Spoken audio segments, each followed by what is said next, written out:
മസാല പാസ്തയുടെ റെസിപ്പിയാണേ.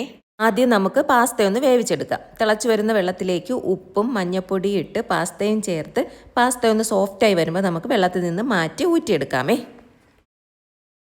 പാനിലേക്ക് എണ്ണ ഒഴിച്ചു കൊടുത്ത് പട്ട, ഗ്രാമ്പൂ, ഏലയ്ക്ക, വെളുത്തുള്ളി ചേർത്ത് പച്ചമണം മാറി വരുമ്പോൾ എല്ലില്ലാത്ത ചിക്കനിലേക്ക് മുളക് പൊടി, മഞ്ഞൾപ്പൊടി, ഉപ്പ് ചേർത്ത് മസാല വരട്ടി വെച്ചിരുന്നതാണ്. ഇതുകൂടി ചേർത്തൊന്ന് നമുക്ക് ഫ്രൈ ചെയ്തെടുക്കാം.